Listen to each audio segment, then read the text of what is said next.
Today, a bus ride through Boulder County connected Colorado lawmakers with real stories from people whose lives have been changed after a crash involving a bicycle or pedestrian. The ride was called Route to Change. It was organized by the White Line, a nonprofit founded by the parents of a teen cyclist killed by a driver 2 years ago. Denver 7's Boulder shares their mission to find solutions to create safer roads. A Saturday morning spent on a bus. This, as far as we know, is the first of a kind event. And this trip is all about the journey. To see it, to feel it, to really experience it in a visceral way, we're hoping is going to really make an impact. Michael and Jill White came up with this idea after engaging in the political process during Colorado's legislative session this year. Why not bring the lawmakers to the community on a weekend where everyone who wants to participate can be here and can share their story? So, lawmakers sat alongside loved ones, people who deeply understand the devastation of crashes involving cyclists and pedestrians. It's almost a little bit of sacred ground. You know, somebody was hit or killed here. Each intersection holds a different meaning. About a year ago, for each person who knows the story behind it. A driver never saw me.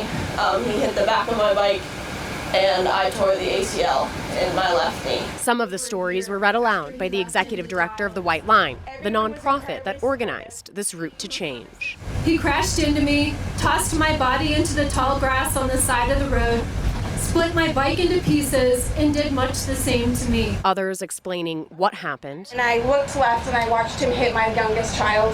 And what they've done to create change. We installed 3 humps. The bus stopped in moments like at this crosswalk. Myers had pressed this button here to cross the road to go to school. That's when the driver struck him with her vehicle in a hit and run, leaving him injured with a traumatic brain injury, broken clavicle, and lacerated spleen. Some of the crashes happened this year, like John Wilkinson, who was 41 years old when he was hit and killed in May. Several where we're able to record the license plate number, describing a bike being dragged and a windshield that was so incredibly damaged. Others detailing a day from almost 20 years ago that still feels like yesterday. So instead of plowing into the cars that were stopped at the red light, he took the right-hand turnoff and hit Linnea, who was crossing the street. And near the end of the ride, We're not the focus. Magnus isn't the focus. It's everybody else. Michael and Jill White led the group to their son's ghost bike. Magnus White was killed by a driver at only 17 years old in the summer of 2023. But Magnus died doing the same thing I was doing today. And that really stings every time I come by.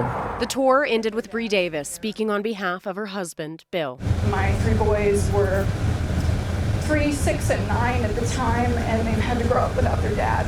And as the group gets off the bus, Hopefully, people just telling our stories will inspire more people. the Whites hope these stories stick with them and create real change in Colorado. Colette Bordelon, Denver 7.